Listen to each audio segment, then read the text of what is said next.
الخيبري وعن تأثيره في هذه المباراة وفي هذا الموسم. هذه كرة في الجهة اليسرى خلصها نايف مسعود، عادت مرة أخرى لمصلحة نادي ضمك. عبد الرحمن الخيبري ينطلق من الجهة اليمنى، حافظ على كورته، مر عبد الرحمن الخيبري، ثم تأتي العرضية لمصلحة نادي ضمك لسلم ترتيب دوري روشن السعودي للمحترفين، المركز الأول بأقوى خط هجوم وأيضا بأقوى خط دفاع.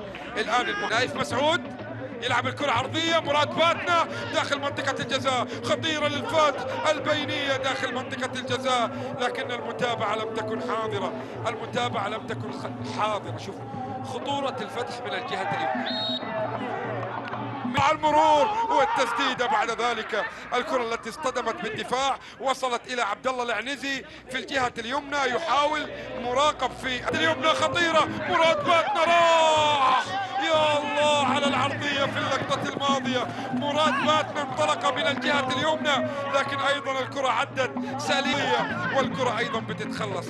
هل يستطيع الظهير الايسر لنادي ضمك وقائد نادي ضمك ضار العنزي من ايقاف مراد باتنا؟ هو امام مهمه صعبه. الزميل الباص الطويل، البحث مره اخرى عن مرمى الحارس كوين سيلفا. اللعبة تعاون على 3 مراحل في 2014 و2017 و2021، يتواجد للتقدم والتسديده، لكن ايضا الدفاع نجح في ابعاد الكرة الماضية. عادت الى عبد الرحمن الخيبري، لمسه في الجهة اليمنى،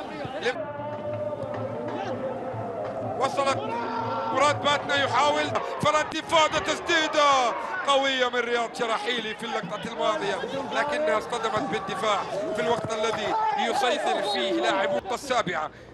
وسيتجاوز الحزم والرياض والشباب وسيتساوى مع نادي الاتفاق ب7 نقاط لمصلحة نادي ضمك. محاولة مولاي سيلا يتقدم من الجهة اليمنى، ضمك يهاجم، عرضية من النصر 5-1، ثم فاز في الجولة الماضية على